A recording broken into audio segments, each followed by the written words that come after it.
Greetings, it's Hugh Ballou. My guest for this session is an amazing guy, Adam Markel. And I've seen Adam over the years, and we've had some conversations about things. Last time we met, we had some real resonance in transformational leadership and the programs that he's got that are just really helpful. And I love watching Adam's keynotes. I love listening to his podcast. So I said, Adam, why don't we share some of these things with my audience who are orchestrating success and converting passion to profit? So Adam, welcome to this podcast, Orchestrating Success. Hugh, thank you so much for inviting me. I couldn't think of any place I'd rather be right at this moment. So. Oh, great. I'm in the mountains of southwestern Virginia, and you're way down in San Diego where it's always disgustingly nice. Disgustingly nice is the way I would put it. Yeah. Yeah. So there are maybe a couple of people in this audience that don't know Adam Markel. I'd like to start out by asking people to share a little bit about yourself, and then what's the background? You've written a book and you have programs, you do keynotes on this thing you're calling pivot, which I think is a profound paradigm. So talk a little bit about Adam. What's your journey here and what's this pivot all about? Hugh, thank you for asking me that. I mean, first and foremost, what I want people to know about me is that I'm a daddy. I have four healthy kids, most incredible beings, and feel so blessed that we were able to have 4 kids and have them be contributing. They're just great contributors in the world today. And my wife and I married in 2 weeks' time, it'll be 28 years. And so I feel very blessed to be a daddy and a husband that length of time, knock on wood. I've also been an entrepreneur since I'm 15 years old. I started out selling baseball cards and in other businesses. I was a teacher. You and I were just before the interview started, just kind of reminiscing a little bit about our teaching careers. I spent 2 years teaching junior high school English way back when. I was at a short stint in publishing. I was a lifeguard, learned a lot of great lessons from all those things, from teaching, from my little bit of space and time in the publishing field, and then in being in service as a lifeguard and a swimming instructor taught me a lot about life, including some things that I've written about in the book that came many years later. I spent 18 years as a full-time practicing attorney. I'm kind of a recovering lawyer. Oh my. Yeah. And I had a lot of hair before I started practicing law. So now I'm not sure if everybody's watching this or they're listening to it, but either way, you're listening to a guy who has no hair. I am totally bald by choice, is what all bald guys say. But I lost my hair primarily, I'd say, because I spent so many years doing work that I really despised. And by that, I mean, I went into the practice of law because I wanted to provide a better life financially for my family. My wife Randy and I, we met in college. We got married a couple of years later, started having kids. And I realized pretty quickly that kids are expensive and I wanted to provide a good life, have a house. Yeah, I grew up, didn't have very much financially, in a small little apartment, shared a room the size of a closet with my brother. I kind of vowed that things would be different when I became a dad myself. I wanted them to have the house. I wanted them to have a, in-ground pool and, vacation home and all those kinds of things. And so I worked my tail off.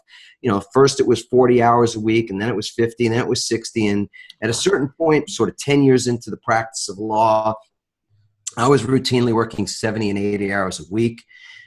It's kind of a disturbing little tidbit of my experience back then, but I used to sometimes sleep in the office. I didn't get the work done. I had a big case or something that I had to catch up on, and I would sleep in the office on occasion. And I think there actually should be an online support group for people that have done that kind of thing, because it's a little disturbing. I guess you could say I was a workaholic.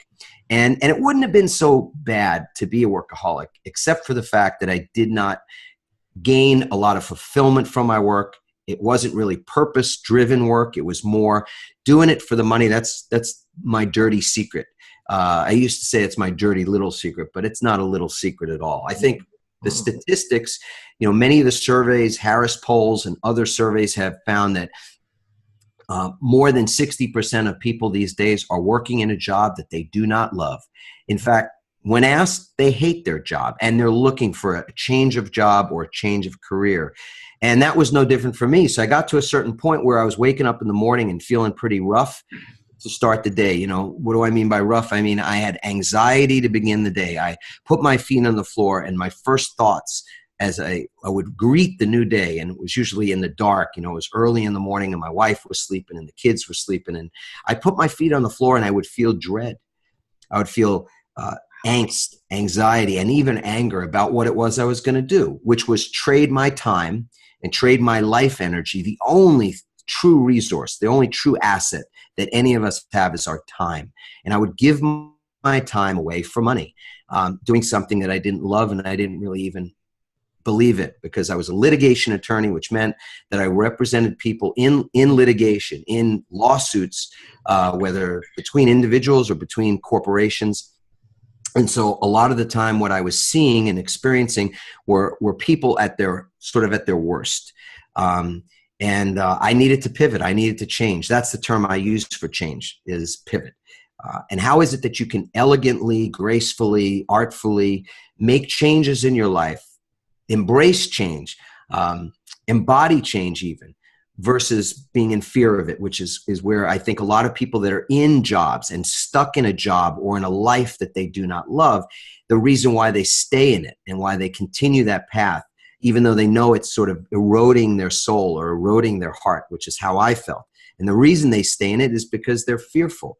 And I had fear. I had a great deal of fear. But ultimately, my path led me to make some changes.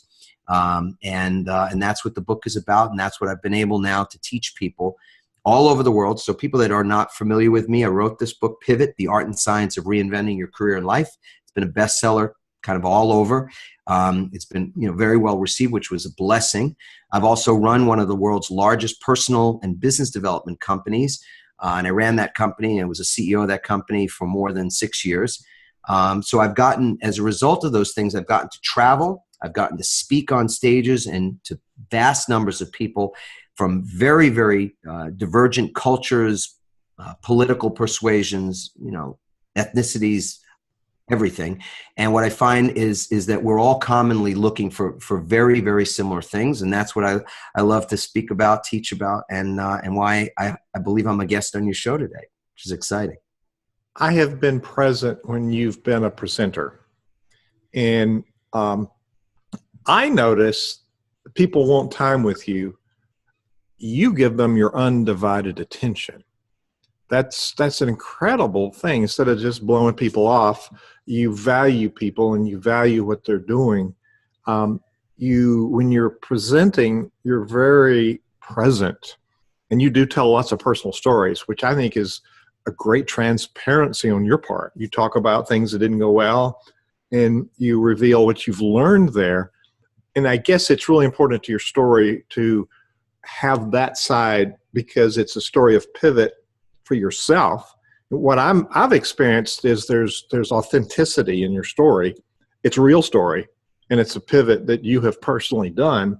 And so when there's a reason for me to, when I hear you, there's a reason for me to pay attention, because there's not only that transparency, and the authenticity of who you are, but there's integrity in that whole process. So as I've observed you, it's not just when you and I have been talking, but as I have observed you presenting and doing your thing, so to speak, but also the follow-up, talking to people, I'm quite impressed with how sincerely interested in people you are and how you really listen. And it's in-depth listening, really active listening. So I'm real honored to have you here because there's lots of value you bring. You and I have had numerous careers. Teaching middle school and junior high was part of our learning experience and part of our gift to society. But we've done other things which now equips us in a very unique way to do what we're doing right now. Pivot is a really good word. It's, I'm here, I need to go here. Why is that pivot essential to success? Well, I think personally, it's one of these skills that's a life skill that it would be great if we learned it when we were very, very young, even, sort of kindergarten age. How do we manage change? Because again, if you swap out the word pivot, which is a fairly and I didn't invent the word, so I can say this with humility. It's a sophisticated word. In many ways, the context for the word is about companies changing direction. So I think when I first heard the word, it was really applied to Silicon Valley, startup languaging around, when a model isn't working, you start out like, so I'll give you an example, YouTube. Many people don't know or aren't aware that YouTube started out as a video dating site. That was the initial concept, a video dating site. Wow. Okay? Yeah. Wow. I mean, think about that. Now, you can hardly find you could find a few, but a handful of companies more successful than YouTube. And arguably nobody in that space yet, even though Facebook is certainly vying to be among the other accolades you could say about them, that they want to be the next YouTube and then some. But YouTube they're the bomb. They're the A player in the space. And they began with a model that wasn't going to work. And they realized it at a certain point. So what did they do? They sort of dropped, and I'm obviously oversimplifying, but they dropped the dating piece, kept the video piece. They pivoted, in other words. And so I think a part of it is that a lot of people don't understand what is the process for changing your direction in life. And to me, if you could learn that in grade school, in elementary, in middle school, in high school, in college, in grad school, it's going to serve you so well, because all throughout life, you're going to meet changes. It could be that you're not happy with the job or the career, or the job or the career has changed since the time when you got involved in it. Look, I didn't hate being a lawyer when I began. And for the first 5 years, I pretty much was excited by it. It was a challenge. It was interesting, and I was on my growth edge. But at a certain point, what I realized was this is not my legacy. This is not the work that I want to be known for the, when I come to the end of my days. And then also looking at the people around me who'd been in the profession for a very, very long period of time, I said to myself, that's not where I want to end up. And it was the same when I was in a middle school teacher. I looked at the people that were in the teacher's lounge, which ironically were some of the people who taught me, because I ended up teaching for a short while at a school I actually had attended as a student many years earlier. Oh my. And I thought, incredible, right? I thought, geez, I don't want to end up, that's not the model for where I want to be either. So I've been looking always at where does the road ahead lead? And what I was missing was a process for being able to make change happen. And there's two types of change that I'll just sort of break off for a second to say this, that we will change because we're forced to change, or we'll change because we internally know that it is in our best interest to change. So one is sort of a change by design, and another one is a change by default. And by default, it could mean that you go to the doctor and you get a diagnosis, and they tell you that if you don't stop eating, this, or you don't stop, eating foods with sugar or something, that you're going to die, or that you get a diagnosis and you've got some dis-ease inside of you and you need to do something to eradicate that, whether it's they'll prescribe medicine or they tell you not so frequently, but more importantly, I think, to change your lifestyle, to change your eating habits, to exercise, to do things like that. So that's more of a default. It could be that your relationships become in crisis, like somebody leaves you, or you're, somebody, leaves you because they choose to leave, or because they pass away or something. It could be that your business goes bankrupt, or the market changes, and now the business that was once thriving is now struggling. I mean, those are more default pivots where you've got to make a change because some macro event is forcing you to do it. And a pivot by design is more, where Henry David Thoreau said that everywhere people live lives of quiet desperation. Well, the reason why people live lives of quiet desperation everywhere is because people tolerate mediocrity everywhere, starting inside of themselves.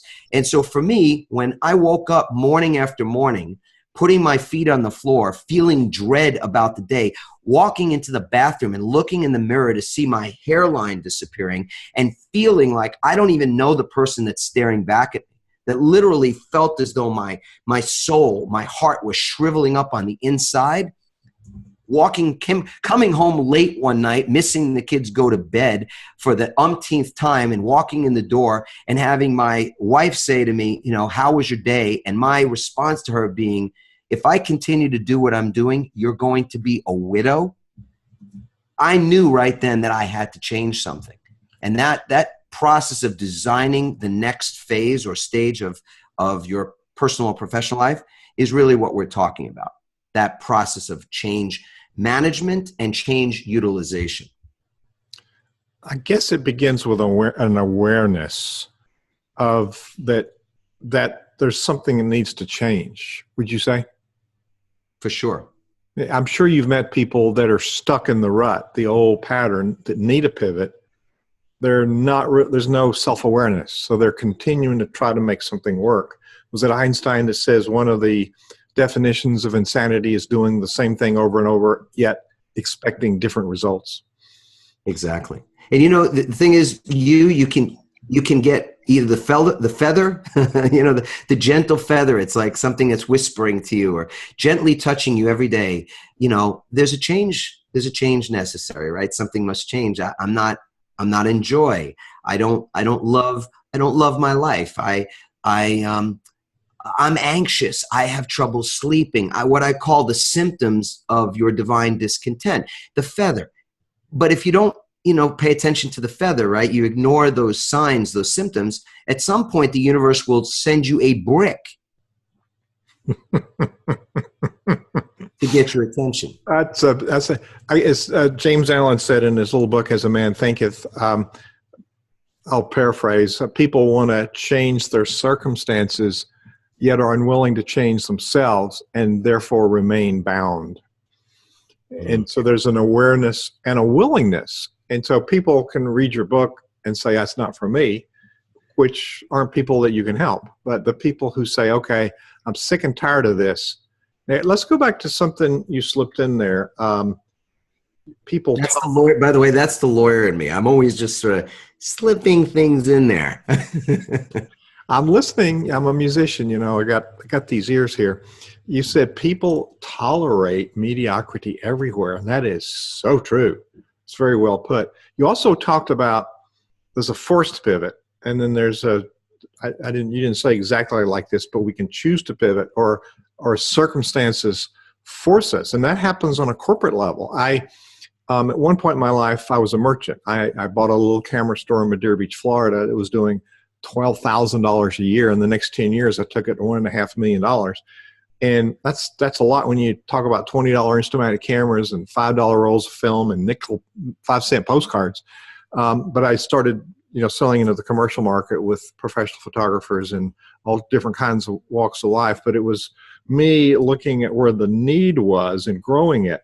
Now, I had 5 distinctly different Kodak dealerships.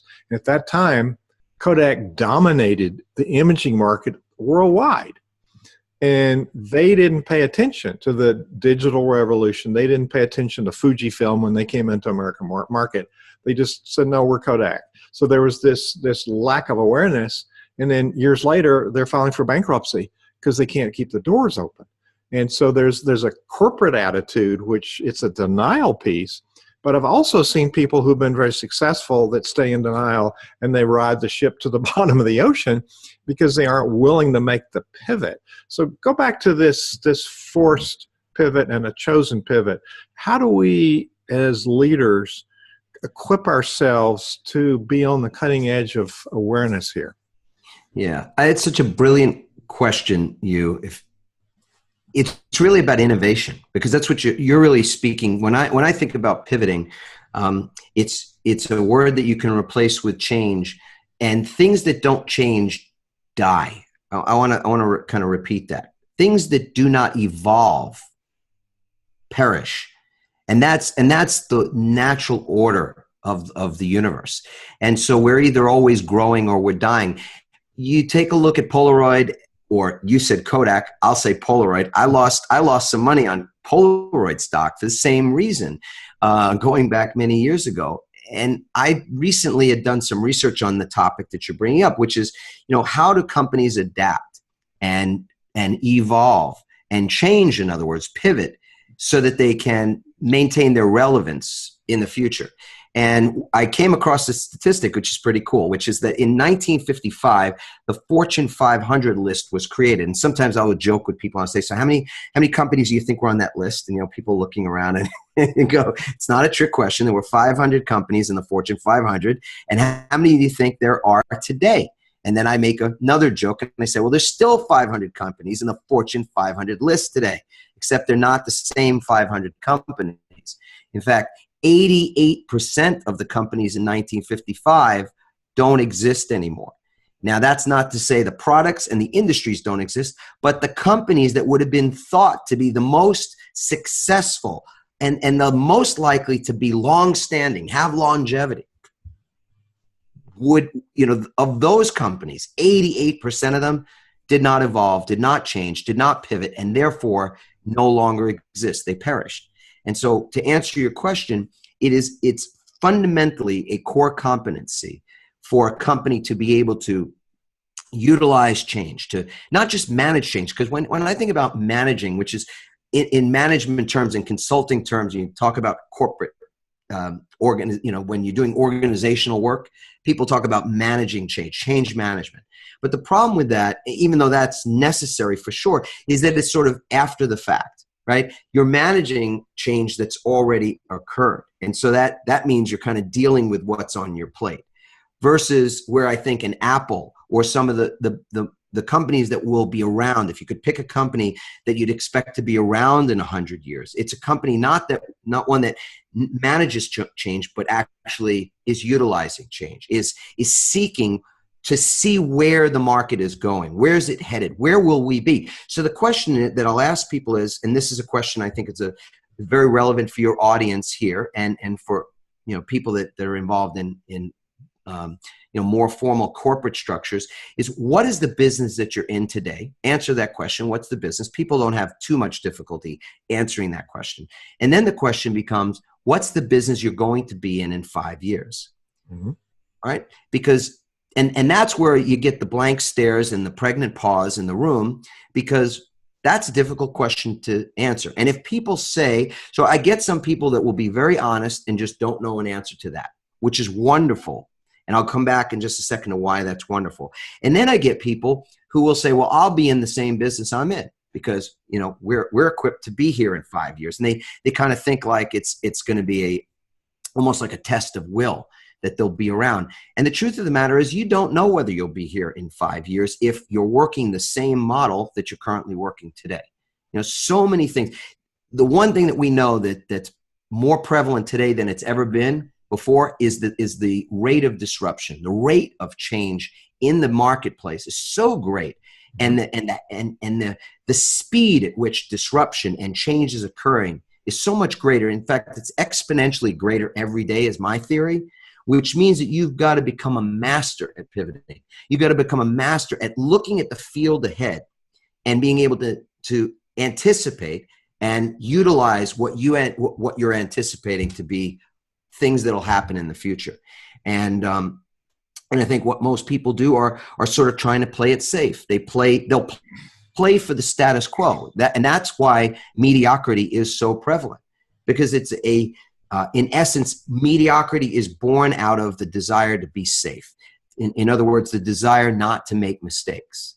And if you're playing the game of business in particular, to make the fewest mistakes, to me, you'll be one of those dinosaurs that's just around so long as grace will allow you to be. But planning for a longer, more profitable future will not have to do with playing it safe or not making mistakes. In fact, what it'll have to do with is making mistakes at a higher, with greater frequency. Not making the same mistakes over and over again, hopefully, but making new mistakes so that you can learn what you need to learn from testing things and then making changes, adapting and utilizing that change to be able to move forward. I have reframed mistakes into learning opportunities because I've made plenty of them. I've done everything. and therefore, I've been able to create some curriculum out of what went wrong, not only in the lives of people that I work with, but in my own life. And I guess, Ken, if you're not not Ken, Adam, I was thinking of some synergies in Ken Courtwright's interview that I had previously. You and I spoke about that, and some of the same messages he's sending are exactly what you're talking about. And it's a crisis. It really is a crisis that we're asleep to some of these signals that come our way. And it's a leader's duty and delight to stay on top of what's going on. As a matter of fact, followers live in the past, leaders live in the future. We're looking at what should be happening, and we see the future, and we influence people to move there. So it's a really different paradigm shift. And this whole awareness piece, the statistics that you quote are just alarming. And actually, the only thing it doesn't change is change itself. And it's rapid. It's so rapid that it's hard for us to get our head around it. And so leaders live out on that front edge, but we do influence cultures, companies, customers, donors. We influence other people. That's my place for leadership. It's a position of influence, which means we must equip ourselves. And we spoke a little about the paradigm of showing up in a middle school or junior high school classroom. And you asked me what I learned there, and I gave you some lessons. But I learned that if I'm anxious, it's contagious. And if I'm in a paradigm, and you spoke about paying attention and watching what's going on, if I was not aware of what was going on in the room, I would be lost. And so staying focused and staying engaged and staying present. And I had to pivot many times because a lesson plan I had written wasn't going to work that day because the moon was in a different place than when I wrote it, and these kids weren't playing. So I had to really pivot. I knew where I was going, but I had to pivot my approach. So as I'm listening to you, there's a profound awareness that people must have. Now, I'm looking at your bookcase behind you there. That red book behind you, is that Pivot? Why don't you hold it up so we can see it? I want people to be able to find it on Amazon.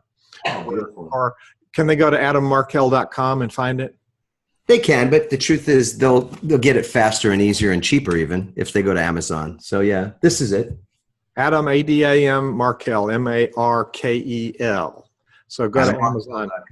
Sorry? What's great here is that they'll find a chapter of the book audio that they can listen to. So if they wanted to just check out an audio snippet of the book, they can do that. We've got our podcast there as well, which is some pretty exciting interviews with people that have pivoted. I think that's the most remarkable thing to me. And you just described an instance of a pivot where, in a hostile audience, in hostile territory, right? With with 30 plus 12 or 13-year-olds in your presence, you needed to change your lesson plan, and truthfully, it put you on your growth edge, because in that moment you could shrink and stick to the old plan and try to push it by them, or just I don't know, deal with the fact that it was no longer relevant information or was inaccurate at the moment, or you can make a change on the fly. And I think that's a skill that is. And this is the part I really want people to hear. It's not necessarily something we've learned. In fact, my belief is that we've been taught not to think that way. We've been, right? You're nodding your head up and down, so I assume you agree with that, right? Big, yeah. 10-4, yes, sir. Yeah, we've been taught from the moment that we were very, very young that we've got to kind of play things as straight as possible, make as few mistakes as possible, et cetera. Stick to the plan as possible, as often as possible, and it's a road. It's a road that leads often to a place of frustration and even personal. I mean, for me, personal despair. I was unhappy and unfulfilled, and I was no longer willing to tolerate it. So a question really is for many people is, how long are you sort of willing to tolerate things not being the way you want them to be? And if you're willing to answer that question honestly and say, yes, I'm willing to do something about it, then what you're needing are tools and skills that you didn't have from more likely than not, didn't get from your parents, didn't learn in school. It's just not been taught. And that's the reason why I wrote the book. It was inspired to provide this kind of information, tools, and strategy to our kids, meaning to Randy and I for our children, we wanted them to be equipped to do something that isn't all that common. And so it's really pivoting as a process. It's not a plan. People that want a plan are seeking again, what's that shiny penny I can chase? What's that strategy? What's the plan for my marketing? What's the plan for my, how to start a business or how to grow a scale of business? I mean, that's great. You should get your plan in place. But to me, it has to come after a process that enables you to discover how to change, not once, but continually, and not when you get the brick in the head, but as you're guided to change through a softer, easier, more graceful process, if you will. So yeah, absolutely. It means being anchored. That is a wealth of information. As you're speaking about what we've inherited, that really is a benefit. However, we don't load it in like a hard drive. We don't load the software in and go on automatic pilot. The software is to help us make better decisions. So getting a feel for who we are and from our family of origin, and then repivoting to how can we be the person that we were created to be. It's about managing self and learning how to differentiate ourselves. And I'm using words from the writings and the studies and the whole methodology created by psychiatrist Murray Bowen. There's a Bowen Center at Georgetown University, but it's a whole leadership methodology based on managing self and knowing self from your family of origin. So I think there's lots of things implanted that we're blind to in ourself that need to pivot. So being aware of self, and then I like to know, how do you do this? So what I'm hearing you say is that your book provides tools and thinking and systems and processes, because it doesn't happen overnight, for us to move to where we want to be. But I think it starts with that awareness. Would you agree? It does. In fact, I just was, because you asked me to take it down, so I'm gonna just show you. The book is divided up into two parts, and the first part is about developing clarity. And clarity is really, why do you think the way you think, and why do you believe what you believe at the core? And so there's 6 steps to that. And the second part is about, what does it take to get into momentum? So once you decide that there's a pivot that's going to be required in your life, it could be in a business context, it could be in a job or career context, or it could be in a personal context. Once you've gained the clarity that a pivot is coming, and for most people, that pivot has shown signs already, meaning they haven't yet gotten the brick. I get 2 kinds of people that will read the book and also become students of ours, because we deliver a program which we call the Pivot Launch Formula, where we help people through an online process to get themselves into their pivot. And the first part is that either they've been called to a pivot because something's not working, or it's the second part where, as you said earlier, they haven't been so much paying attention, they maybe have even ignored some of these things, and now they're forced to pivot because they got a diagnosis, or their job or their business has gone bust, etc. And so the first piece is to change or become aware, to use your word, much better, become aware of the beliefs that have supported the things that you've done already, and why things have happened. And the second part is, what is it that you must do to change your behaviors, and so that you can get into momentum, so you can make a change, pivot, in other words, and then keep the momentum towards a new destination. And it's that process. And again, 12 steps to the whole thing. It's that process that helps people to move and not to stay stuck. And I'd like to say that, it was a quick, easy thing, or it's that you can do it in a day. You can make a decision in a day. You can make a powerful decision quickly, I believe. In fact, I know it to be true for myself. But to make sustainable change, lasting, meaningful, positive change in your life, it's a process, and it takes time. And you pointed it out. Much of that process is an exploration of yourself, which is why, when we're talking about finding clarity, you've got to look at what do you see your life being at the end of your life, as an example. What's the purpose of your being? And if you can't answer that question with clarity, if you don't know why it is that you were born and what your work here on this earth is to do, I mean, I'm not saying your work doesn't change, because it does. There are things that change as you grow older, as you gain wisdom. You're called to new things. But if you're not answering those calls, if you're not asking to be guided to the call, how on earth do you expect it to be right at the end? I will sometimes ask people, I get it that you want to maintain this a certain level of safety, right? So you stay in a job because it's guaranteeing you a certain income, and there's a retirement off in the future, and that's a safe approach. But if you get to the end of your days and you got there safely, so you got safely dead, is that the goal that you're looking for?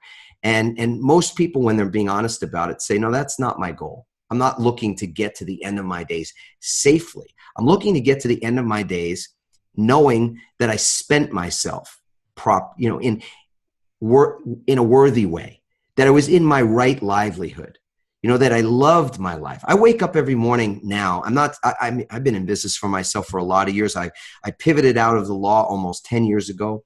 I have challenges. We all do.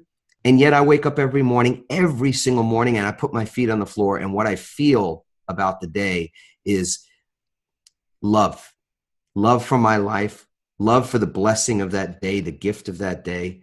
I don't take those things for granted anymore. And that's a pivot of a kind that you cannot quantify in money or I can't quantify it other than to say that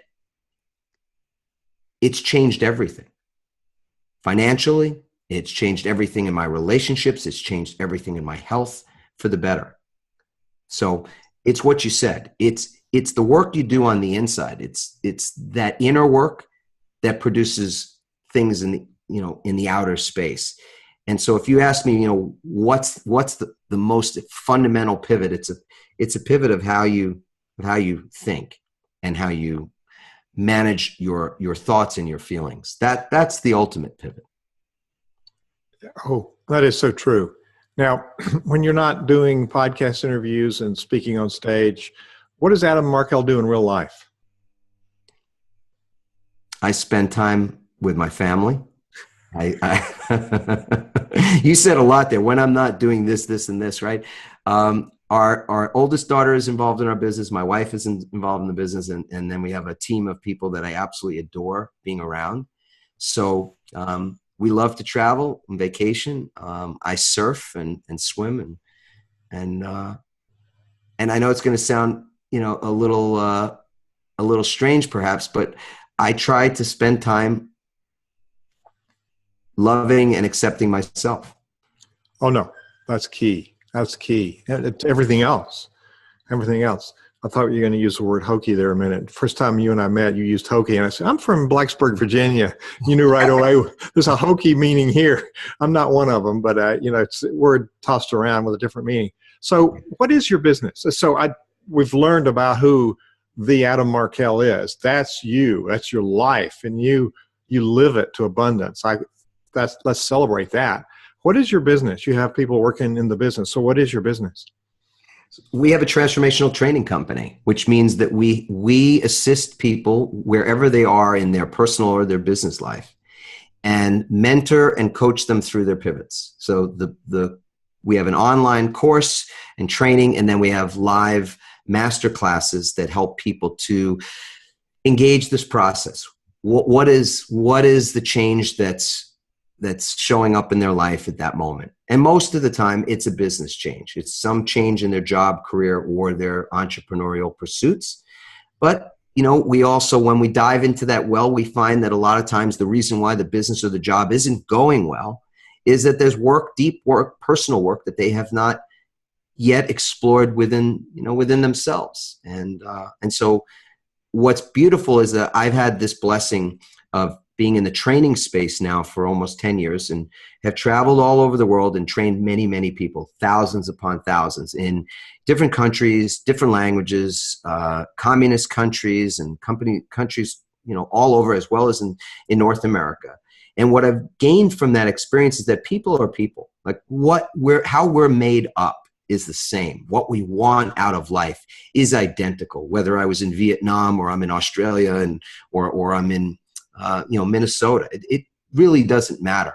And so at that root level, because of my experience, I'm able to help to assist people in navigating the terrain of their pivot, both personally and professionally. So we coach and mentor them.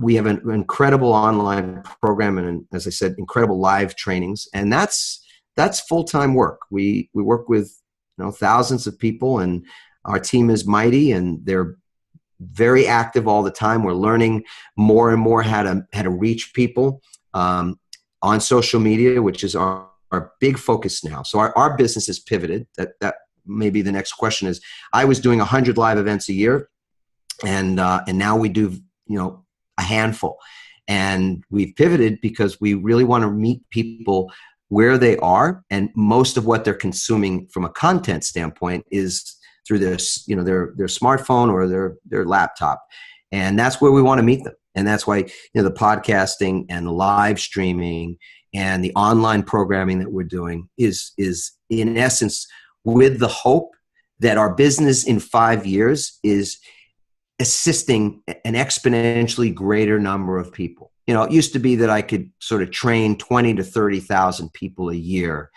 doing 80, 90, 100 events, live events. And now what we really believe is that we can be impacting millions of people every year through the online, in this online arena, this different paradigm for delivering transformational opportunities. That is powerful. That is powerful. You've really got your act together and a real focus on where you fit. I'm going to do a sponsor thing here real quick, but as we wrap up, I would like you to think about, what do you want to leave people with? You've given us, I'm making notes, things I got to get done, paradigm shifts, pivots that I need. So if anybody benefited from this interview, I did. So thank you for that. But when I come back to you, I'd like you to summarize, what is it that you want people to take away, and what is something that they need to think about that will impact their life to be able to do the pivot? Adam Markel, the book is Pivot. You can find it on Amazon. You can also go to Adam Markel, MARKEL.com. You can find out more about Adam Markel. The sponsor for this podcast is a company called WordSprint. WordSprint, that's fast.com. You can go there and pull down a link for a free consultation. I published a magazine called Nonprofit Professional Performance 360. WordSprint prints the magazine, mails it. The way I maintain contact with my tribe so that they are faithful and we're connected is by mail. And we have email, we have social media, we have online programs, but I send a printed piece, and it's amazing how it cuts through the clutter and how it provides impact and relationship with people in a very different way than all of my other methodologies. So designing your print piece, mailing your print piece, having a system, like Adam talked about, a process that's ongoing, we build and maintain and solidify those relationships with people that matter in your tribe. So go to wordsprint.com and tell them that Hugh sent you. Bill Gilmer and his team will change your life in terms of the retention of your customers, your donors, and help you build your tribe to be a more faithful tribe. And I can speak to it, Adam, because they're right here near where I live currently and moving. But they are a company that's provided me immense value over the years. So I want to come back to this whole paradigm shift that you're talking about, this pivot. It's so essential for us to stay on top of our game. So as we're summing up and ending this podcast, what are some closing thoughts you want to leave with people? Thank you. You, two things. One, I want to make a sort of call out something that I think is super important to everybody, that's in wherever you are in your life right now. I think the most important thing is that you have resilience. We've had political upheaval, we've got social and economic issues that are around, and we all feel them, we see them, we interpret them differently, we have different opinions about them. All of that's true. But one thing that is common or is a common denominator for everybody, is that you have to be resilient. So regardless of where you sit opinion-wise about any of the things that are going on in the world, I think it's powerfully important that you are resilient.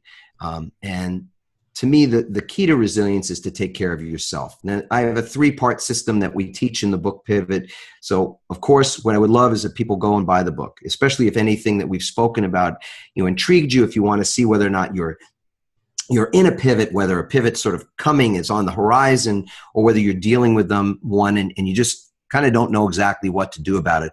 Or, for example, you can't answer that question, what will I be doing? What will my business be doing in 5 years? If you don't have an answer to that, then the book may be intriguing, as well as the commentary and the formula that I lay out for being. For now, I would recommend that everybody just do something every day that's an act of self-care, an act of self-love.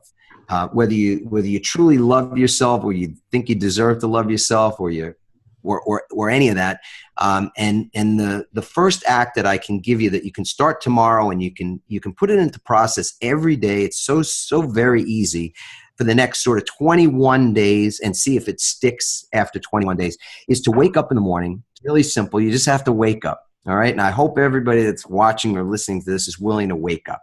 All right. And I mean that physically, of course, and metaphorically, that you wake yourself up, wake up your awareness, your consciousness just a little bit more tomorrow than it is today. And in the moment that you have that waking breath, taking that first breath of the morning, that you're in gratitude, because that breath is sacred. The fact of the matter is, there are people all over this earth, as you're taking your first waking conscious breath, who will be taking their last breath. And so your breath is a gift, it's a blessing, and it is sacred. And so in that moment of being awake and being grateful, if you're so inclined, you can say these words and try them on for size. You can say, I love my life. I love my life, which is how I wake up every day. I think those words, I say those words, and it will absolutely change some things for you that you may not even be able to predict. So 21 days, you wake up, you're grateful, and you say, I love my life. And that is a practice for, among other things, resilience, because it's an act of self-care and self-love. So that's the first thing. And the second is that I'd love to give these folks who've been listening to us, hopefully loving what we've been talking about, a gift. And that gift is 6 questions. It's a process. It's an exercise. So if you've been involved in any personal development work or seminars or workshops, what I like to call transformational training, then you'd be familiar with process and exercise. And if you've never done that, well, then this will be exciting and new for you. But either way, there's 6 powerful questions that you can answer to find out whether or not you are in a pivot, and to what extent perhaps you're in that process of change, and what's the change look like, and where does it require management, and where's the opportunity for utilization. And so to get those 6 questions, you just go to startmypivot.com. It's absolutely free. We're not asking you for anything in exchange for it. There's no ethical bribe part of it. It's not set up to be a tripwire or a lead magnet or anything like that from marketing perspective. We want you to have it. It's again, you just go to startmypivot.com, and there you'll be able to download those 6 questions. And from there, if you'd love to be in our community and participate in, whether it's on Facebook or something, then you can certainly do that at your choosing. So yeah, that's how I would love to leave folks with just an offering, a gift. Well, Adam, I've gotten to know you to be a very generous person. And yet again, here you are being generous. Thank you for sharing your time, sharing your wisdom, and then giving us a pathway forward. I encourage people to get Pivot, and people who are ahead of the curve, top leaders in their field, are always reading, always working on self. And Pivot is something that's essential for anybody's library, I think. So Adam, thank you so much for being on this interview today. Thank you so much for having me. It's been a pleasure.